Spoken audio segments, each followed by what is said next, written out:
शहर में एक बार फिर लव जिहाद का मामला है सामने। आदिवासी नाबालिग युवती लव जिहाद की हुई शिकार। अरमान सिद्दीकी नामक मुस्लिम युवक ने आदिवासी नाबालिग युवती को 2 सालों तक प्रेम जाल में फंसाकर करता रहता था देह शोषण। आदिवासी नाबालिग युवती जब हुई गर्भवती तो अरमान सिद्दीकी नामक मुस्लिम युवक नाबालिग युवती को अकेला छोड़ हुआ फरार।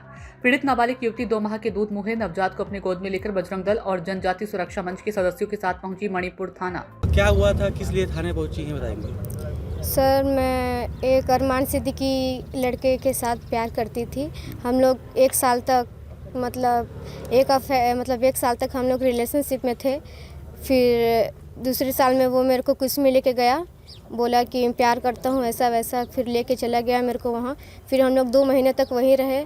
उसके बाद फिर हम लोग उसके भैया के वर्सी था तो वो लेके आया अपने घर पे। उसके बाद उसकी मम्मी बोली कि जब तक मेरे बेटे का शादी नहीं हो जाता तुम लोग जाके अलग रहो। उसके बाद फिर हम लोग गंगापुर चले गए, रूम लेके रहते थे। उसके बाद फिर वो रूम चेंज किया। उसके बाद फिर हम लोग तुलसी चौक के पास रहते थे रूम पे। फिर मेरे को पता चला कि मैं प्रेग्नेंट हूँ। उसके बाद फिर वो मेरे साथ 8 महीने तक साथ रहा। उसके बाद वो 9वां महीना में मुझे छोड़कर चला गया। जी, अपना नाम परिचय बताइएगा। मैं अंकित दास, जिला संयोजक बजरंग दल से हूँ। जी हाँ, क्या कारण से आए थे, क्या हो गया? यहाँ पे लव जिहाद के कारण से हम लोग आए थे। अभी आप देख चुके हैं कि हमारी बहन के साथ में उसके साथ में लव जिहाद हो गया है, और जो कि वो मुसलमान लड़का था और लगातार इसके साथ में करीबन 2 साल से ये लगातार शोषण कर रहा था। और ये काफ़ी जगह बदला। पहले कुसमी लेके गया, फिर ये गंगापुर में 2 जगह किराए के रूम में रखा, फिर ये अपने घर लेके गया। अपनी मम्मी को भी बताया, इसकी मम्मी को भी पता चला तो भी इसकी मम्मी इसको कुछ नहीं बोली। इसकी मम्मी भी इसको भगाने में साथ दी इसका। और जब इसका 9वां महीना जब चला, जब 9 महीने में जब इसका बच्चा होने वाला था, तब ये जब उसकी मम्मी के पास में गई तो उसकी मम्मी घर में नहीं थी। तो उसकी बहन थी जो कि इसको घर से धक्का दे के निकाली है और इनके साथ में मारपीट की है। इनकी बहन भी मारपीट की है ना, जो अरमान सिद्दीकी नाम है उसका, उसकी बहन भी इसके साथ में मारपीट की है। और मारपीट करने के बाद में फिर इसके मम्मी के पास में गई, कहाँ, बस स्टैंड के पास में। बस स्टैंड के पास में भी गई तो उसके पास वहाँ पे भी गई तो उसकी मम्मी भी इसको बोली कि वो हमारे लिए मर चुका है, वो लड़का हम अब हमारे ना घर में आएगा, ना ही वो हमसे कोई रिश्ता रखेगा, ऐसा बोल के वो इनको वहाँ से भगा दी। ये रोते अपने घर गई। इसके बाद ये सोची कि मैं अपना भला बुरा कुछ सोच नहीं पाऊँगी। जी, अपना नाम परिचय बताइएगा। मेरा नाम इंदर भगत है।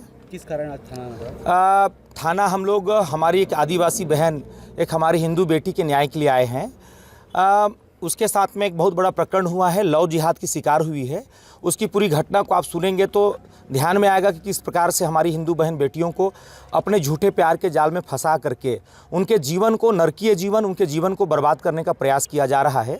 अभी 1.5 माह पहले ही अंबिकापुर के गांधीनगर थाना में एक महफूज नाम का व्यक्ति, जिसने अपना नाम बदल करके तुषार पैकरा रखा था, आधार कार्ड वगैरह सभी दस्तावेजों में महफूज नाम से तुषार पैकरा बन करके हमारी 3 आदिवासी बहन बेटियों के जीवन को बर्बाद करने का प्रयास किया। वह मामला थाना में FIR के रूप में बदला, FIR दर्ज हुआ, गिरफ्तारी हुई। आज पुनः मणिपुर चौकी में हम लोग आकर के हमारी एक आदिवासी बहन, हमारी हिंदू बेटी के न्याय के लिए आए हुए हैं। आदिवासी वर्ग की लड़की को टारगेट किया जा रहा है, बहुत बड़ी संख्या में है। हम लोगों ने झारखंड में भी देखा था, पूरे देश के नेशनल आपके सभी के चैनल्स ने भी उसको कवर किया है कि हमारे झारखंड में बांग्लादेश वगैरह से आए हुए इन जिहादियों के द्वारा बहुत बड़ी संख्या में वहाँ की जो आदिवासी बेटियाँ हैं, हम आदिवासी बहनें हैं, उनको झूठे प्यार के जाल में फंसा करके केवल इसलिए कि ये 5वीं अनुसूचित क्षेत्र है, यहाँ पर उनको आदिवासी ज़मीन सस्ते दरों पर खरीदना है। आदिवासी बहन बेटियों के लिए जो आदिवासियों के लिए जो आरक्षित सीटें हैं, उप सरपंच, पंच, BDC, DDC, विधायक, ये सब जो पद हैं, जो आरक्षित सीटें हैं 5वीं अनुसूचित क्षेत्र में, उसमें आदिवासी लड़कियों को भगा करके चुनाव में खड़ा कराने का भी प्रयास करते हैं। उनको चूँकि 5वीं अनुसूची का एक प्रमुख सुविधाएं भी हैं, उनको पढ़ी लिखी हमारी बहन बेटियों को जल्दी नौकरी मिलता है। यह बड़ा गर्व की बात भी है कि हमारे समाज में हमारी बहन बेटियां अच्छी पढ़ी लिखी होती हैं। तो केवल उनको झूठे प्यार के जाल में लव जिहाद करके उनके नौकरी पर, उनके मिलने वाले वेतन पर ऐश करने के लिए वो इस प्रकार का करतूत करते हैं। सूचना इंडिया के सभी दर्शकों को बधाई। अब आप सूचना इंडिया देख सकते हैं जियो TV चैनल नंबर 4053 पर भी। साथ ही सूचना इंडिया के सभी सोशल प्लेटफॉर्म, इंस्टाग्राम, फेसबुक और ट्विटर से जुड़े और पाएं आपके क्षेत्र से जुड़ी हर एक खबर।